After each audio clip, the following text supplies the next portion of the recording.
Hello. Welcome back to Trust Yourself. This is episode 6, titled Ayahuasca and Monk Mode. Two seemingly polar opposite ends of the spectrum, but they tie together. And in this video, I'm going to explain how and why. So right now, it's 5:30 a.m. in Hawaii. I was being guided to wake up early and make this video, so I'm so excited to share this story. So I ended the last episode 5, the digital nomad episode, explaining how I had received a call in August of 2023, so about 15 or 16 months ago from now, from a friend, Talon Simmons, with the opportunity to do ayahuasca on a one-night private ceremony across the jungle in Costa Rica. And where we pick up is Matt and I taking a little jumper plane across Costa Rica to go get picked up by Talon at the airport. I don't know which airport he flew into, but he ended up picking us up. We got a rental car and we ended up making our drive like 2 to 3 hours across the country. And I remember the first time meeting Talon, it's always so interesting to meet people from the internet space, like in person. Like, how tall are they in real life? How tall do you imagine them to be? I thought Talon was going to be like 6'3" for some reason, but he was like my height. He's like 5'10" or 5'9". And right away we just hit it off. Like, we were really good friends. And we get in the car and we start driving for 3 hours. And this dude is just a library of wisdom and a library of knowledge. He's just dropping bar after bar. He's read everything from Nassim Taleb to Stoic philosophy to spirituality to physics. It seems like he's read everything, and he's just such a smart guy. And so we end up making it to this Airbnb in the mountains of Monteverde, about 2 or 3 minutes away from the ceremony center where we're gonna be doing the ceremony in a few days. And so these first few days leading up to the ceremony, there's lots of nerves and lots of anxiety in me. My biggest fear in this entire journey was this repeating thought kept coming up. So I was listening to and reading a lot of Ram Dass at the time. And in the last episode, I mentioned how Ram Dass had a very profound impact on me in terms of listening to him while on LSD and like having this kind of spiritual experience. And at the time, for the past month or two or so, I had been reading his autobiography called Being Ram Dass, which I would highly, highly recommend. And in that story, he basically tells the story of his life where he goes from psychologist at Harvard to being a traveling wanderer in India and changing his name to Ram Dass. And my fear going into ayahuasca was, I have this slight fear, like I might end up renouncing the world and going to travel India and like renounce all business, renounce everything I was doing in the creator economy, and just go wander in India and try to find a guru. And I thought there was a chance that I might come to that. And so in the days leading up to it, that was in my awareness, and there was that fear. But it was interesting that it was a fear, right? Like, I didn't really want it, but like I felt like I might actually deep down want it. And to some extent I did, and I do. It's why I've gone and like nomadically traveled in Southeast Asia. I haven't made it to India yet, but that feels like it's coming at some point. Me and my friend Jack Sweeney might go at some point. We've talked about it, but we'll see. But so in those days leading up, it was funny because I was juxtaposing, I might want to go to India and renounce everything. And the conversations between myself, Matt, and Talon were like 95 to 99% related to the creator economy and online business, right?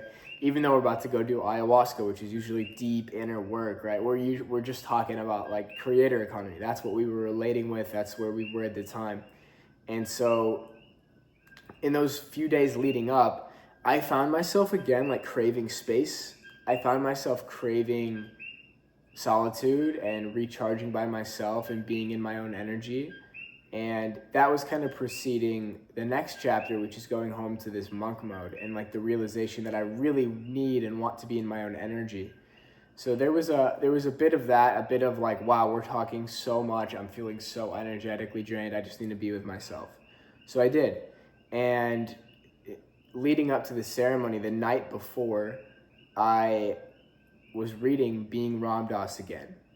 And again, I'm scared. I'm like, I might end up going to India. And there's a quote that ended, I believe it was chapter 17, and it was after Ram Dass had been in India already a few times, I believe, or for a few years. Maharaji said to him, his guru, he said, Ram Dass, you don't have to go to India. And he basically was saying that in the context of like, your work now is in America. Your work is to spread your message in America and in the West. Like, you don't have to go back to India. And I read that, and like this huge sense of peace and relief came over me of like, oh, I don't have to go to India. Like, amazing. I can spread a message and not have to go to India. And now I wasn't like necessarily equating myself to Ram Dass, but I was looking up to him in the standpoint of his book and his ideas had such a big impact on me. And it wasn't conscious, but it was subconscious that like, okay, highest self is some type of spiritual teacher like Ram Dass. And so seeing that he didn't have to go back gave me the peace of like, oh, I don't have to go back. So I was at more peace going into the ceremony and going into the day of the ceremony. Now the day of the ceremony felt like, and it felt like this every single time, like in their most recent experience in Peru, it felt like that waiting game where you have a football game at 7:00 at night or whatever, and you're just waiting around all day to play. Like, it's like you go to school, you're just like not really focused, you're sitting around, there's nothing to do, you're just waiting. There's that like little tension, there's a little anxiety / excitement, it's a little bit of both. You're nervous, you don't know what's gonna happen. So that was the feeling leading up to the ceremony, because the ceremony was at 6 p.m. So we basically have the whole day just to do nothing. And I think we went by the river, we went in the river, we went and swam, we chilled, we went in the sun, did some journaling, did some meditating, I did some listening to more Ram Dass to comfort me because I was scared. And I remember journaling, like right before we ended up going, maybe at like 3 or 4 p.m. I ended up journaling. The last thing I wrote, I don't remember anything else, but the last thing I wrote was, I am prepared to die. That was what I was expecting going in there. And of course, not actual death, but like the death of who I thought I was, the death of my old self. That's not what ended up happening. So we get to the ceremony, and for context, the ceremony was done in this woman's house. Her name is Karen, and there was about 15 people there. So imagine she's sitting where you're positioned. There's 2 muchachos to her right and left, and those are guys that were playing music the whole time during the ceremony. Like, even though they're on the medicine, they're drinking ayahuasca, they're playing music to keep the flow of the journey and of the space. Super powerful guys, amazing, talented guys. Then around the edges were, I think, 3 or 4 people. It was 3 people here. It was a random person I didn't know, Matt, and another random person. Then it was another guy next to me, another random guy. Another guy we actually met in Santa Teresa, I can't remember his name, but he like serendipitously came with us because it was meant to be. He was getting into Michael Singer and all this stuff. Another girl or something, Talon, and another girl. So myself, Matt, and Talon, and the other guy were a bit spread out. But it felt like good because we had each other in sight, but we were between other experienced journeyers. The guy to my left had sat with the medicine 500 times in the past 10 years, which was just insane to me that somebody would be able to do that much. And I don't know. I don't want to cast any judgment, but I got the feeling during it that like some people were just there to like escape and get high, actually. But not sure. That's not for me. The guy next to me to my right was super sweet guy, and he was purging so much. Oh, it was a challenge to stay there while this guy is purging so much. So we get to the ceremony, we do all the normal rituals, normal explanations, getting prepared, etc. Getting our buckets in front of us, which I thought was like wild. Like, oh my gosh, we all have buckets. Like, we're all gonna be throwing up. What the fuck is going on? And the ceremony starts, and basically what happens is we go in a circle, and you go kneel in front of like an altar, like situation, and you're served the medicine. And Karen, or whoever the shaman is, asks, how much would you like? Would you like a little? Would you like medium? Would you like a big dose?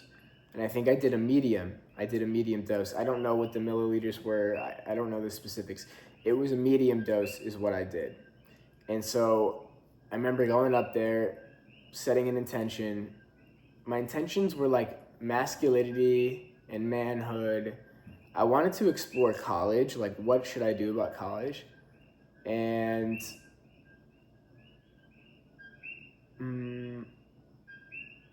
that might have been it. I don't remember exactly, but I went up there and I had my intentions in mind, and I ended up drinking the medicine, and it was so fucking disgusting. Oh my gosh. Some people like the taste. It's like in my mouth right now. My mouth feels dry talking about it. It's like really gross. It's called jungle teriyaki. So it tastes like teriyaki, but like the worst teriyaki you could ever imagine. At least to me, it's like really nasty. So I take the medicine, I go back to my seat, I'm just like, oh, it's so gross. And I sit back down, and so the lights are off, and it's silent for like 45 minutes until Karen starts to feel the medicine, and then she starts singing. She starts humming.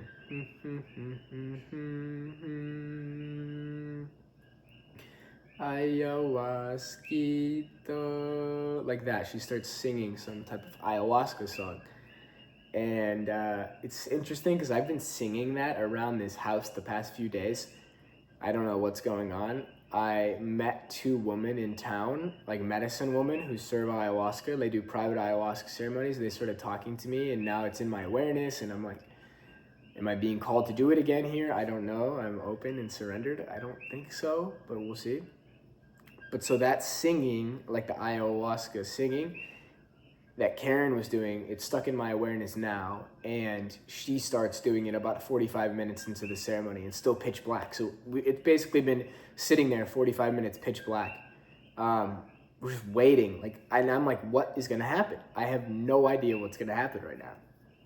And once she starts singing, it gets super ominous, and I'm like, what the fuck is going on? And I'm not feeling too much yet, but I'd say maybe 15 minutes into the singing, I start to dip into the space, and I start to dip deep into myself. So I begin to connect a story, basically a thread, from the earliest memories I could remember, me being like 4 years old, like playing sports, up until that exact moment in Costa Rica. And I trace it through with so many details and so many nuances about like, this is why I am the way I am. Now it feels obvious to me, but at the time, I'd never sat and went that deep and thought about it. And ayahuasca, it's what she did, is she took me super deep so I could gain this level of self-confidence and self-understanding, so I could actually step into my true nature as this confident leader, Leo type. Where at the time I was shying away from it, and my whole life I was shying away from it. And I saw that pattern. And I also saw so many other patterns. I saw, I'm so perceptive of seeing other people because it was like a protective mechanism in a way. Like I was playing on all these older sports teams, as I've mentioned in the first video. And I had to really learn how to like be a chameleon and fit in with everybody. So I became super perceptive, hyper perceptive. I could really read people's energy. And I also became very perceptive because my dad was such a figure in my life in terms of like always being there for coaching and in sports. But I I hated nothing more, or I despised nothing more than when he would get angry. And so I became very attuned at like, what is the right thing to say? What is his energy? How can I feel it? It's all subconscious, but I started to, from a young age, I was really good at picking up energy. I also saw that, oh, I'm around older people at this ceremony. I'm 22. I just turned 22. Everybody here is much older than me. Matt is 23, but other than that, everybody's like 26, 29, then 40, 40, 40, 40. And I realized, oh, the same thing is playing out as in childhood of me being the youngest person and like going up, living up a level and growing and learning, and then coming back down and teaching lessons to people my age. So I started to see that pattern. And I also saw like friendships growing up, friend groups, high school, my positions in sports. It became so clear that I was destined to be a leader. And like, I knew that on some level, but I forgot. I knew that in my entire childhood growing up until senior year of high school that I was a leader. There were times where I forgot, but I especially forgot in college, like going from starting quarterback in high school to like 7th string wide receiver, like, and definitely not feeling like a leader. And that came back online of like, I'm supposed to be a leader. And it was going to start with leading myself. And it was going to start with me understanding who I was, like, what is my nature and who am I meant to be. So I went from understanding myself so deeply to, okay, what am I supposed to go do with this now? And so the funny paradox about all of this was I went into the ceremony fearing that I was going to go to India and renounce the world.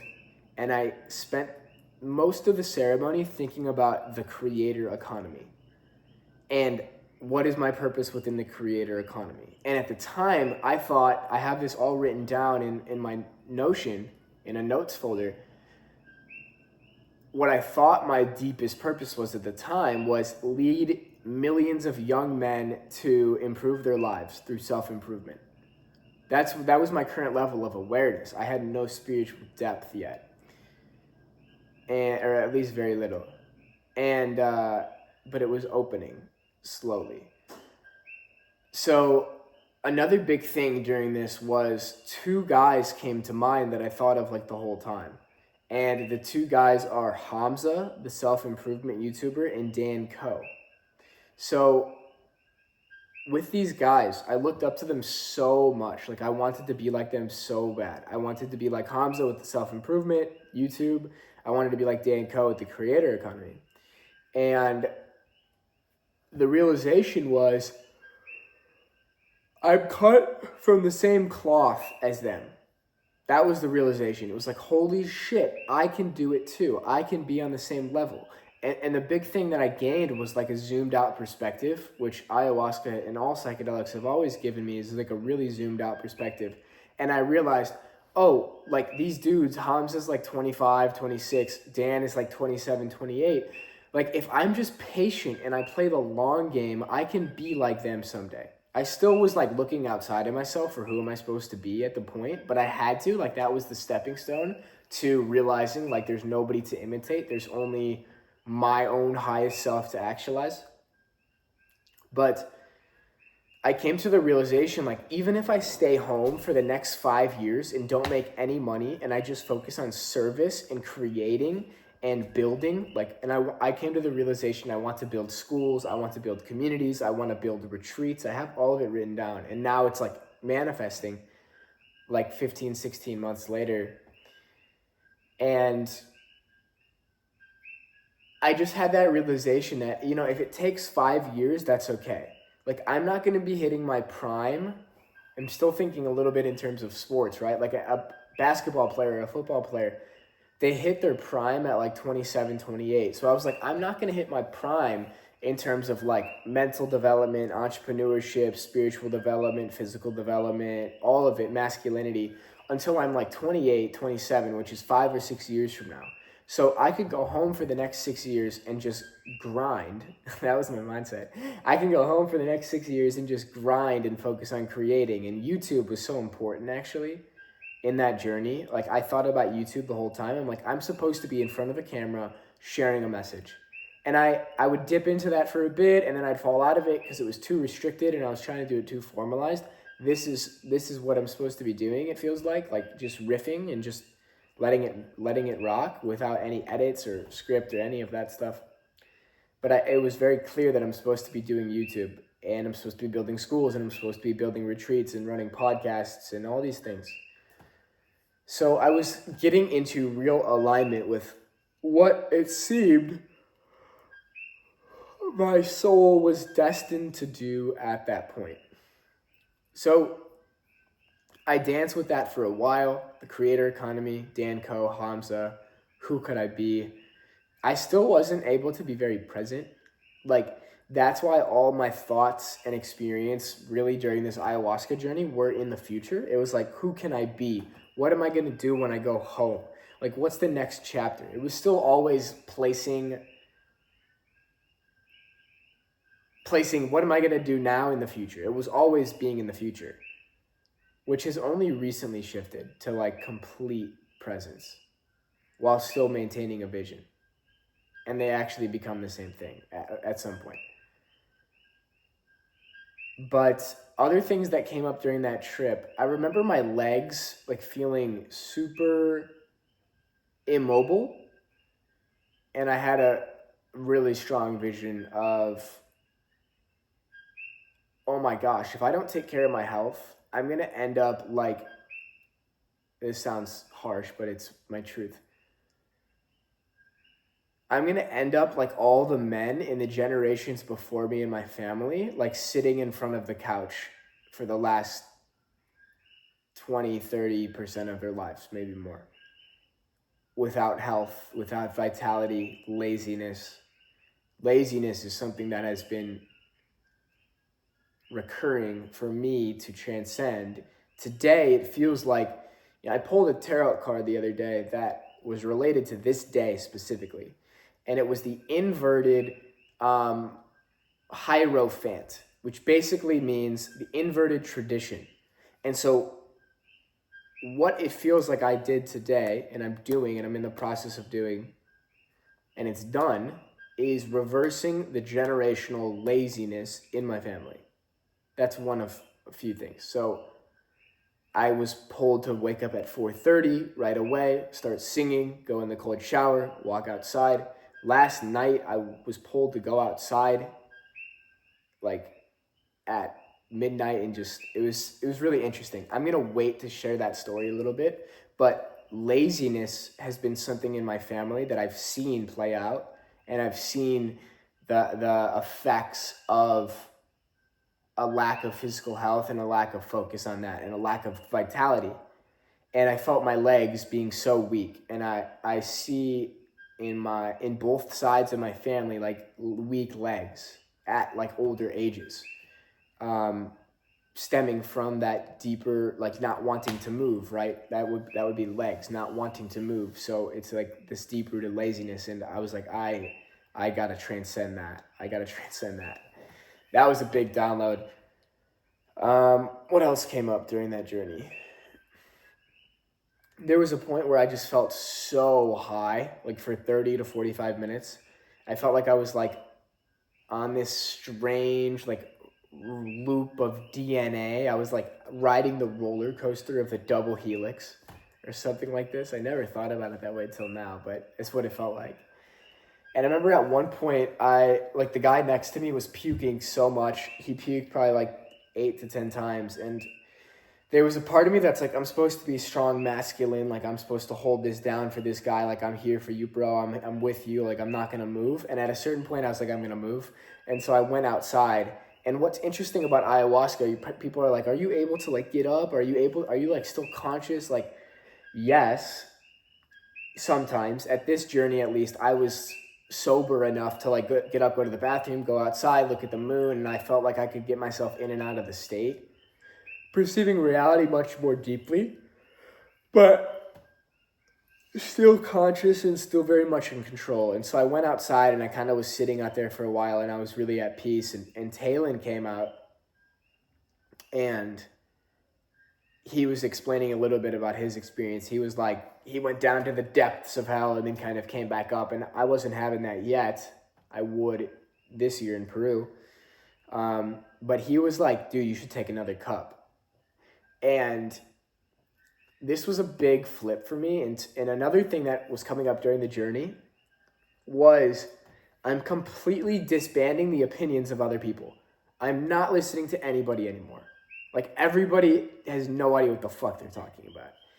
And my own inner voice is what I should come back to. I should stop looking outside of myself for advice, which is funny because I was looking outside of myself for who I should still be, Dan and Hamza. But this was on the road to the realizations, the self-realization. So Taylor's like, dude, you should do another cup. I think you should do another cup. You should go deeper. And I was like, no, I'm good. Like, I felt good there. I felt strongly like I got what I needed. I could have went deeper, but I didn't feel it was the time. I felt I would be back. And I felt at peace with the realizations ayahuasca gave me. I felt at peace with the realization of I'm going to go home and do monk mode. I'm going to go home and grind. My purpose right now is in the creator economy. It's to lead young men in self-improvement. That's what I'm going to go home and do and create and build. And I felt at peace with it. And so I didn't take any more. And I ended up like feeling really good about that. And so the journey ends, and I instantly go to my phone and start writing all this down. And I still have the notes, and I referred back to them before recording this episode. All the notes about who I am, or who I could be in terms of my purpose, being a leader, self-confidence, discipline, monk mode, my nature, why I was perceptive, psychology, all of it. Wrote it all down. And, you know, from that point forward, I felt changed. There was something that came up, I remember, in our Airbnb, me telling Matt and Talon a little bit about the vision I had of like, I want to build a school for personal development. And they shot it down. They're like, you can't do that. Like, it has to be in one of the 3 eternal markets. Like, you either have to be doing like wealth, health, or relationships. It can't be all 3. And I think for the first time in my life, I stood up to something like that. And I'm like, no, this is what I'm doing. And that felt good. And that has become more and more of a thing I've had to step into, is embodying confidence and living it out and not putting others' opinions before my own. So that was a powerful moment. What I remember from there is we stayed in this Airbnb for like 2 more days and maybe 1 more day, and we end up driving back to the airport and departing. And yeah, it was so special to share that moment with those guys, and to have an older brother type figure like Talon like come into my life and bring me into this. And I've expressed this so much to him, like, bro, I'm so grateful. I'm so grateful for you. I'm so grateful for you bringing me into this world and going deeper into this world of ayahuasca. Because at the time, the first trip was very much on the surface, but the next one, which we'll get into eventually, is like very, very, very, very, very deep. And so I don't know if I ever would have got called to the medicine, or at least not as early as I did without Talon. So I'm very fucking grateful for this man. I'm very grateful I came with Matt too, that I was able to share that experience. Again, go on that journey with him. I probably wouldn't have done it alone. So much love and so much gratitude. From there, we end up going back to our little Airbnb in Costa Rica, and I'm going home back to Illinois, again, cutting the trip short, which was the pattern, but cutting the trip short to go home and do this monk mode. So at this point, I'm feeling super inspired, super motivated. And, you know, Matt and I, over the past month and a half, 2 months of living together, we had developed like subtle underlying resentment a little bit. I think like a little bit of competition, like like any brothers do, right? And I don't have a real brother, like a blood brother.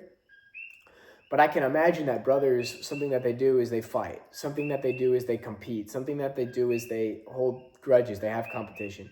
And now living with somebody for a few months, and I've lived with other roommates, and this would always kind of come up. Like there'd always, it's human nature to create subtle little resentments in subconscious stories in the mind. And so some subtle competition had developed between us, and post ayahuasca, we were just more and more embodied to the point where like we went out to dinner and we talked about it for like 3 hours.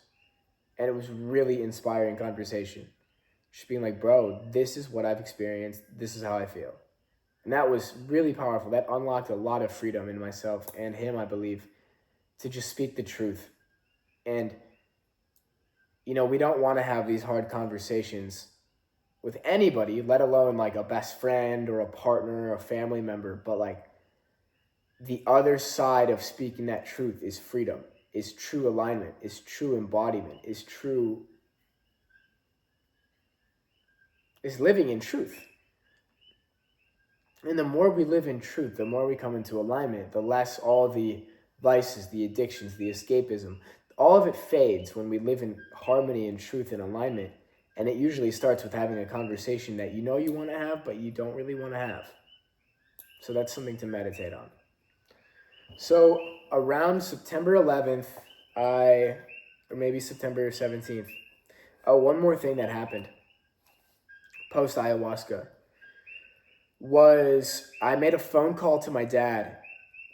And I remember walking around outside my house in Costa Rica, and I've always loved sharing my vision with my dad. Like ever since a kid, like wanting to go play college sports, wanting to play high school sports, like me and him are able to see sports very clearly. Like this dude is a genius in terms of sports. I don't know if he knows it, but he's a genius in terms of sports. Like we would be able to see certain things in players. We could see their potentials. We could see the vision, the strategy. And I always have loved sharing my strategy and vision with him. So I start to share a vision. I basically explained to him on this phone call, like Dan Coe's entire business model. And I did feel like for a long time in the creator economy, I knew Dan Coe's business model better than anybody. And I end up working with him, but that comes. Not yet. I understood his model well enough that I could imitate it and replicate it eventually myself too. But basically the first step was I broke it all down to my dad. I'm like, here's how we made $4 million a year with all these different vehicles, cohorts, courses, audience, YouTube, podcast. Boom, I'm doing the same thing. I remember telling him, I want to study him and imitate him like Kobe studied Michael Jordan. That was what I told him in that call. And it was true. It was super true at the time. Now, like I feel a little bit of like a sense of shame about that. Like it's kind of, I don't know, it's egotistical, it's superficial, it's inauthentic, but it was where I was at the time. And I'm not there now. And me speaking about it makes me feel lighter about it. It's all good. So I told him that, I told him the vision, and I'm like, I don't think I'm going to go back to college yet. Because at this time, September, it was the debate, like, should I go back to college for this quarter? And the ayahuasca journey said no, which is funny because now it said yes 2 months ago. But it said no, or I said no, my higher self said no at the time.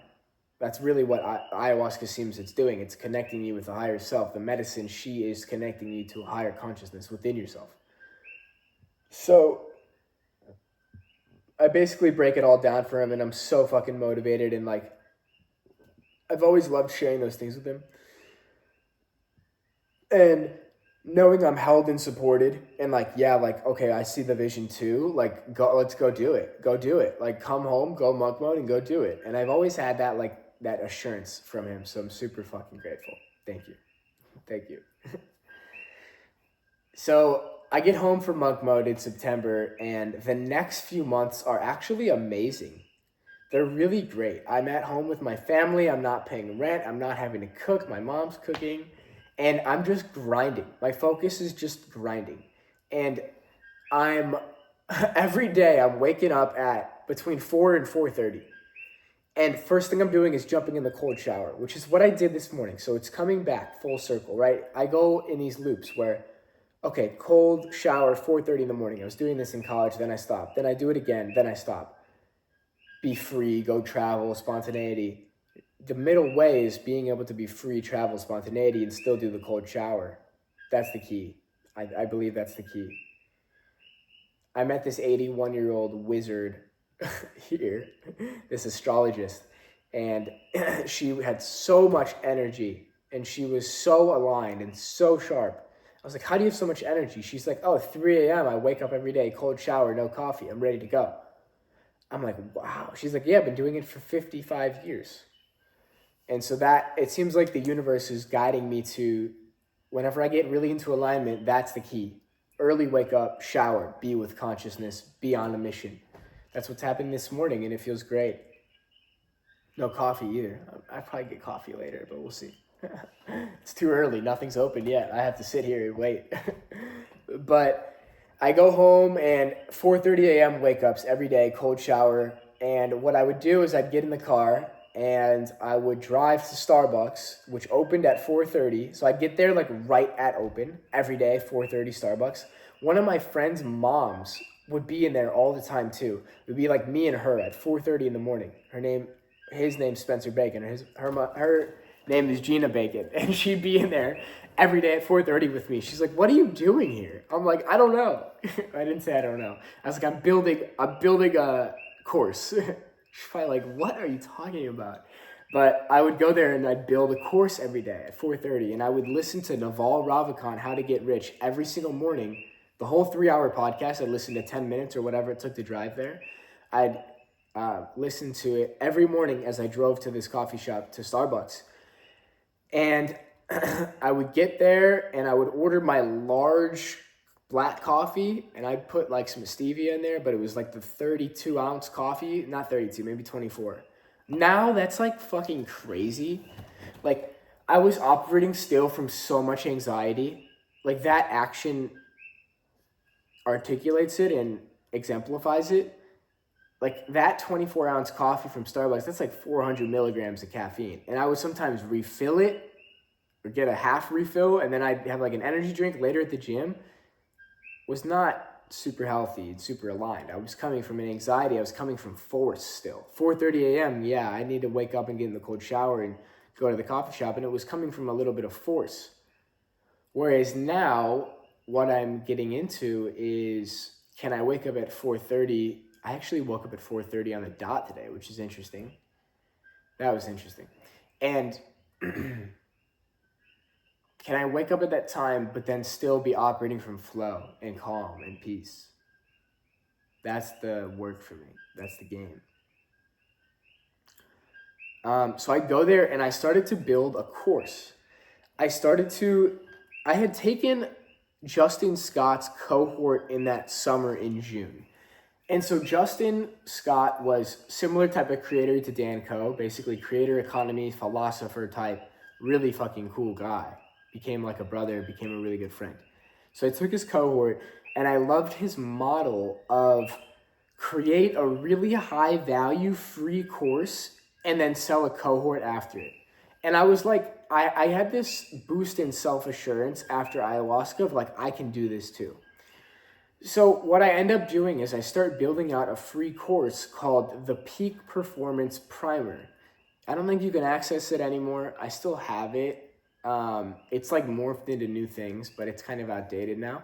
But I basically sat down at this coffee shop every morning for an hour or 90-minute work block, sometimes 2-hour work block, and I would write out this course basically on everything I knew about peak performance. I would talk about productivity, neuroscience, goal setting, systems, work blocks, habits, flow psychology. I might have said that already.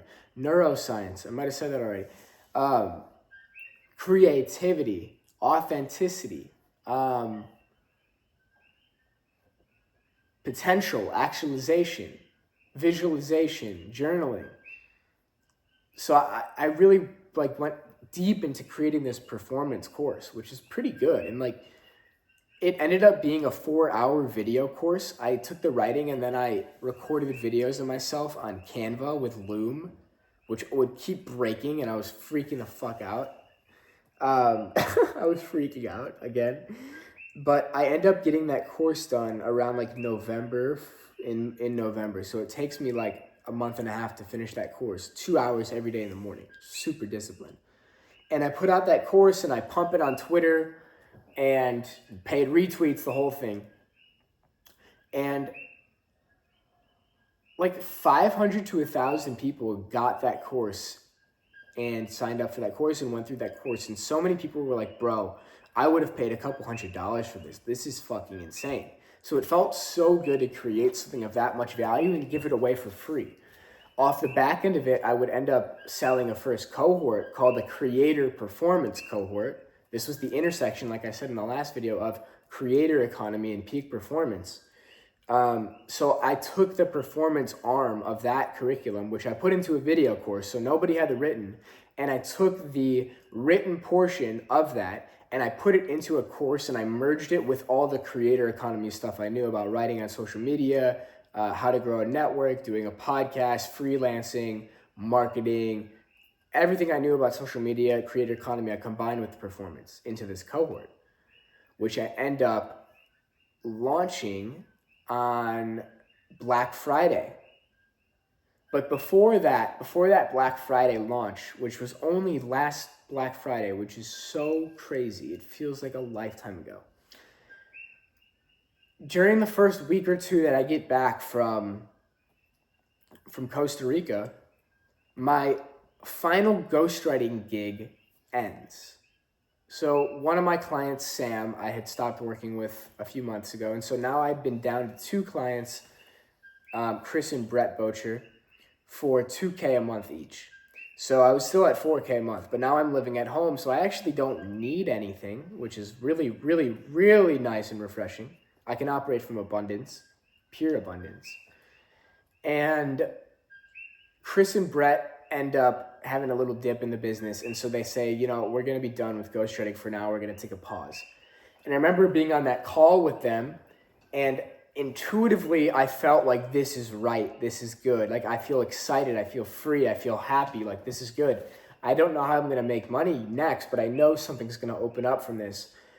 There was fear though. Like I think for about an hour there was fear, and I went on like an hour-long walk and basically came to the realization, similar to the LSD journey, I'm so okay. I'm going to be so okay. So now I'm down to no income. And I'm like, what's going to happen next? And the way the universe works is when one thing exits, space is created for another to come in.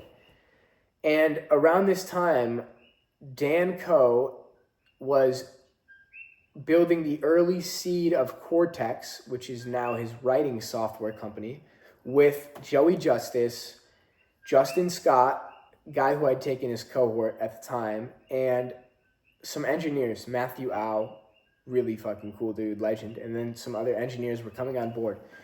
But they were looking for creator consultants and ghostwriters to run the agency portion of Cortex. So at the time, Cortex, they were doing so many different things. They were creating like a universe, and I see the vision now because I see it in Transcendence in a different way. But they were creating the writing software. They were creating Cortex University, which was like the educational cohorts, and they were creating an agency. And so they needed a ghostwriter and they needed a creator consultant for their school. And so Justin had known me from his cohort. I got really good results, even though I didn't really do anything with the cohort. I like literally signed up for the cohort, looked at like 2 modules, and I was like, all right, I'm just going to keep doing my own thing. Not that it wasn't good content, it was, but I've always learned most by doing and just figuring it out myself. With guidance is helpful too, but for me, I've always just been such a self-starter and self-taught that I just go learn things myself. Like it's like why I have an astrology book here, I have consciousness book here, quantum physics books, the words of Jesus, Einstein, Tao Te Ching. It's like I just go learn stuff myself. But cohorts and programs for other people are really, really powerful. And I'm building one myself again. And I've taken some that are life-changing. So, whole nother tangent. But basically, I take Justin's cohort, develop a relationship, get good results, make progress. And he brings my name to Dan, is like, yo, I think this dude Jack, this kid Jack, is like a good fit. I think he could be a good fit for this role. So I remember I get that call from Justin. He texts me like 10 times, like, brother, we need to talk. And I'm like, what is going on? I'm like, whoa, something's going on here. So I go on my walk around my neighborhood and I call him, and like, he's like, yeah, I'm going to put your name in with Dan. And like, I think you'd be such a good fit. And I'm like, oh my God, this is a fucking dream come true.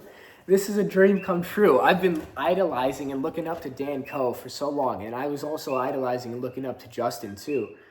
And now, I just have all these crazy downloads in ayahuasca of like, I'm cut from the same cloth as Dan, all this stuff. And then reality manifests it a month later where now I'm working with him. That's how the quantum field works. That's how attuning your frequency to that of what you want and desire, it actually manifests it. It's so crazy.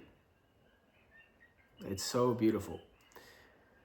So I ended up getting on an intro call with Justin, Dan, and Joey Justice. And I remember sitting in my room on my computer, like so nervous. And Dan and Justin and Joey are on the computer just kind of staring back at me. I'm like, oh my God, this is fucking crazy.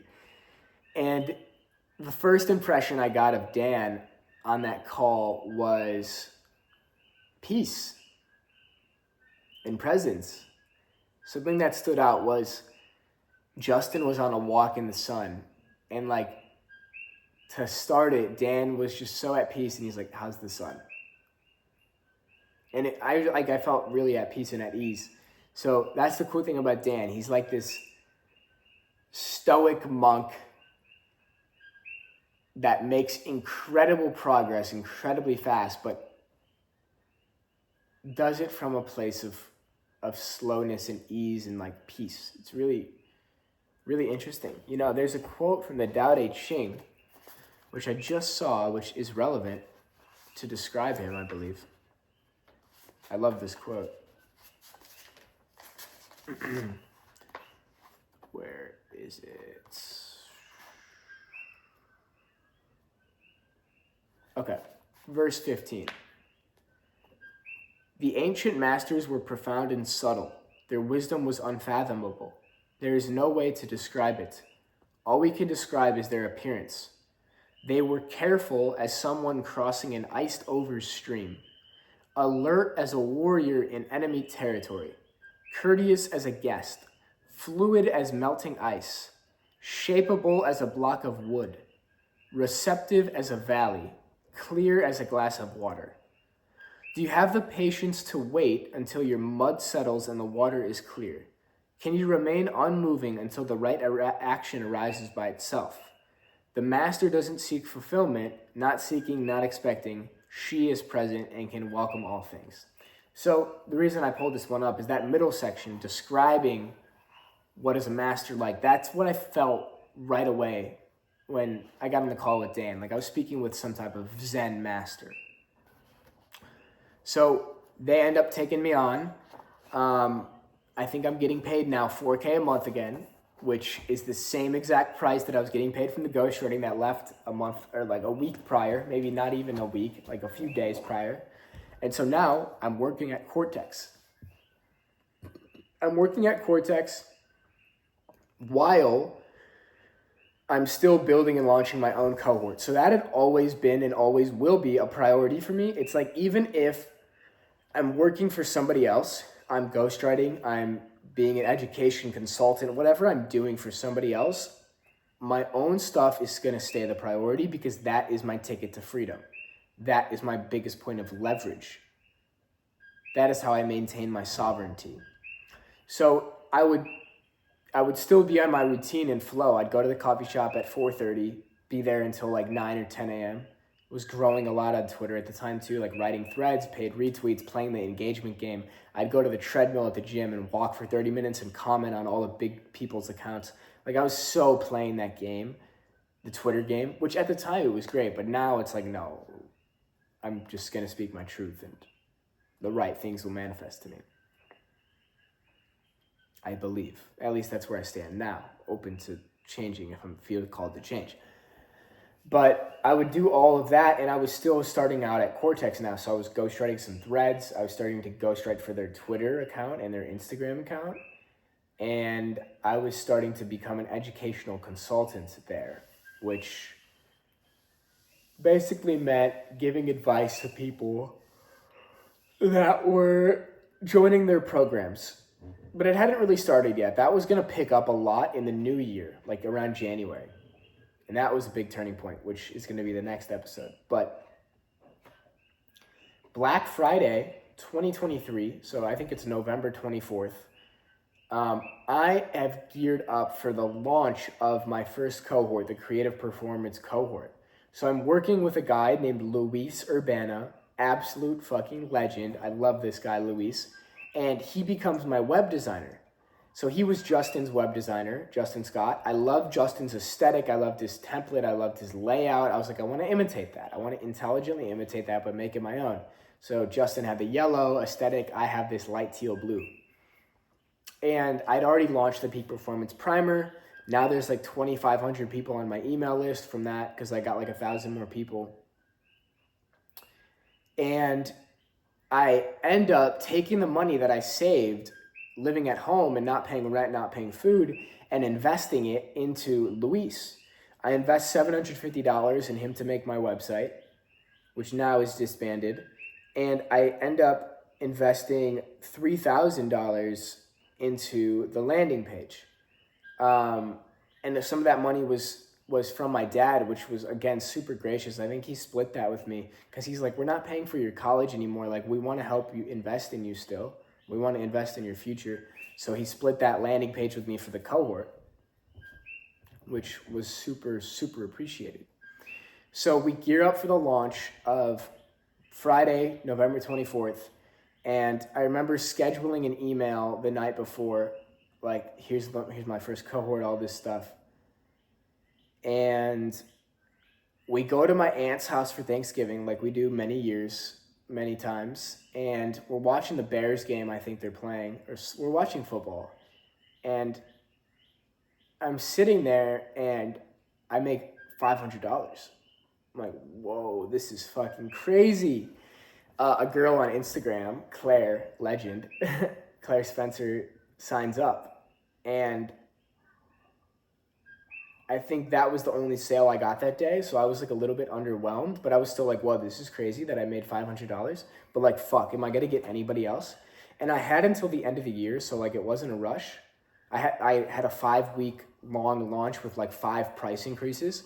I was going to increase the price by $100 every week and scale from $500 to $1,000. And there was a higher tier of $2,500 tier one-on-one up to like 3 or 4K or something.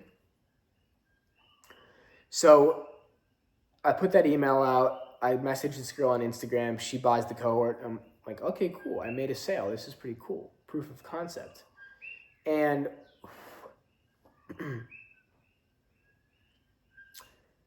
on Monday, Cyber Monday, is when things kind of really shift. I remember I put out an email about the price increase on Cyber Monday. There's mosquitoes and flies around me. Why? What do they mean? This is stagnant. This creator economy's topic is kind of stagnant. Long story short, that's what those little signs mean. I put out an email on Cyber Monday and I make like $4,000 overnight. I wake up, I check my phone, I make like $5,000 or $4,000. I'm like, holy fuck, this is fucking crazy. And so throughout the rest of the month, I end up continuing with the launch and I end up opening that cohort January 1st.